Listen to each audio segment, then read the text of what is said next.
Je pense que c'est une initiative qui est utile et qui est de haut niveau. Et c'est la raison pour laquelle je suis un assidu de cette manifestation et je tiens à féliciter les organisateurs pour le rayonnement que donne et pour les échanges croisés qu'on peut avoir dans cette manifestation. Il faut dire qu'on a rencontré des difficultés dans le cadre du haut débit. On est aujourd'hui dans un taux de couverture, j'aime pas avancer de chiffres, mais qui est quasiment complète. Donc aujourd'hui, je crois qu'on a réussi. On a réussi le passage du haut débit, on a réussi la fracture numérique, à rompre cette fracture numérique sur le haut débit. Aujourd'hui, on est engagé dans la démarche de très haut débit. Or, là, on sait que les projets sont colossaux. Au niveau national, c'est entre 30 ou 40 milliards d'euros.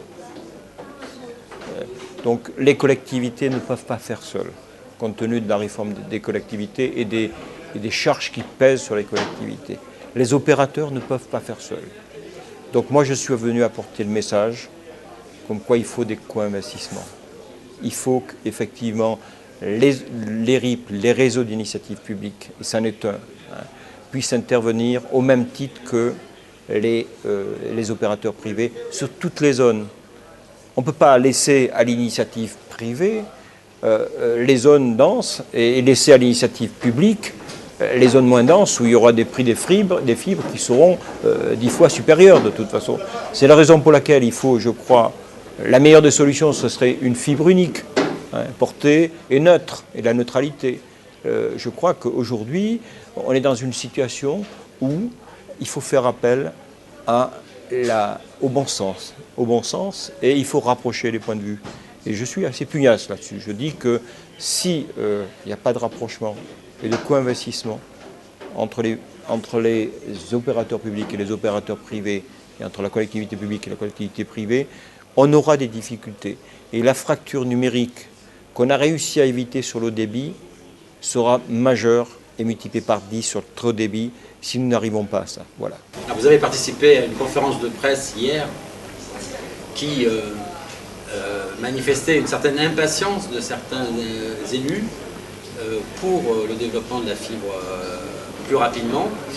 Est-ce que vous pensez que les projets actuels du gouvernement, des opérateurs, etc., vont dans un sens d'une suffisante rapidité dans le déploiement de la fibre? Nous sommes porteurs d'un message dans un mémorandum. Ce message, il pointe des dysfonctionnements, il pointe des interrogations. Je les ai posées, les interrogations. Il n'empêche que rien n'est figé dans le marbre, de toute façon. On peut très bien évoluer dans un sens qui ira plus vers le sens de la reconnaissance des réseaux d'initiative publique et des collectivités. Je crois qu'aujourd'hui, c'est des missions de service public qu'on doit assurer. On le voit de toute façon, on le voit avec les personnes qui viennent nous interpeller en mairie. Ils ne vont pas interpeller l'opérateur, ils viennent interpeller l'élu. Donc ça doit être sous maîtrise publique. Et c'est un petit peu ce qu'on met en avant. Et je crois que là-dessus, je dirais que ce n'est pas par esprit polémique, mais je dirais que c'est par esprit de construction.